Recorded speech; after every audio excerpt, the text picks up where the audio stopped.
Hi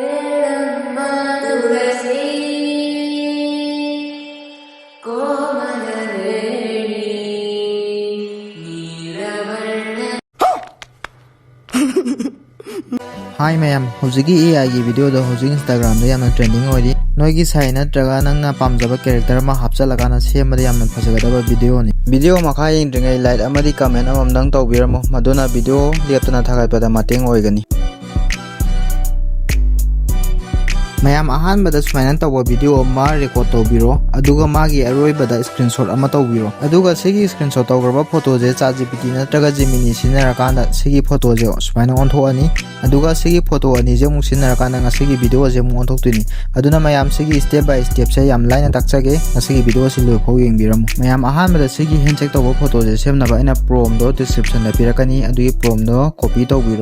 tawbira matungda ChatGPT natraga Gemini da any app ama da changbiro asigidi ChatGPT da changage aduga ChatGPT changa matong si plus sign nambiro file changbiro aduga ngasagi na screenshot tawgiba ahanba photo do thagatpiro aduga sigi prompt je sida paste option biro aduga upload tawbiro ko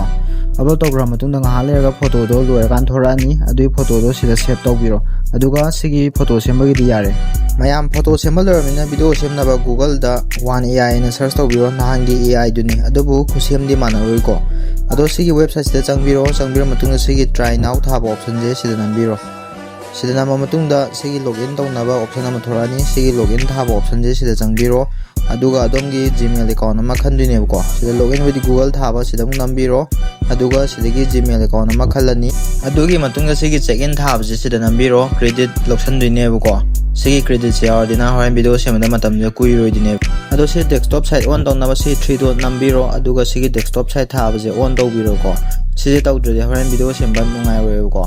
desktop site se hana first on tawbira matungda sigi page la ani aduga sigi makhagi ani subada generate thariba option je sida nambiro adugi matungda video semnaba sigi thorani buko ado sida sentoningai kem leite sida zum thambiro adugi matungda sida framework clip thariba sigi ahan bagi sida changa matungda sigi upload from device thaba jangbiro aduga khoina yana screenshot tawgiba photo do doina hapiyo ko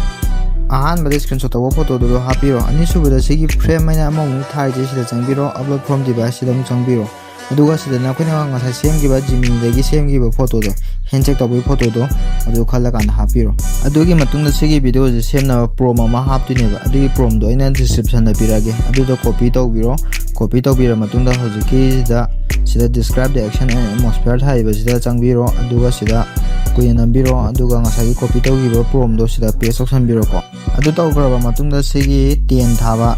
sigi generate ke option je sida nambiro ko kuina sa credit tara option gibido adu na tawduneba ko ado sije loi gi tara ju kem kai de nang kem yaw de to ya ba adu matam kuina ngai habi wani ko ado ngasigi oina di ngasigi credit tara jina dum taw je sigi video sigi oina di kona ni ko sida nama matungda sije generate tawgre hatangai biro hatangai matungda sije thora ani ko ado sida video je thore ko ado si video je yabra gaina habi tharing biro ado sije dum kem kai de ko sidum form no chumna dum tare ado tare si video je da kuina nambira kana dum save tawbiro ko ado nangna atopa semning ta ju si je unlimited dum sembe ba ado bu credit yaw da tari yam kuina change ko pung amam change ba ado nangna changa ngai dawdi na te na dum semamaga nang big hanto kanda nangna hawen pung ama ni gi matungda changa ga check tawdine ba ko aduga yamna kanaba trick ama haita di Google account hojiti ani hum doi paina banina account ama seming eda account ama mung changjala kanda account ama de yamu semu ba doi ta dina na omtangda mayam semba yaidana ado mayam nga sigi video sigi solution lage aduga noina si download tor matungda any CapCut na travel ama sina changa kana nang sana pamjaba mawongda edit tawjaro ko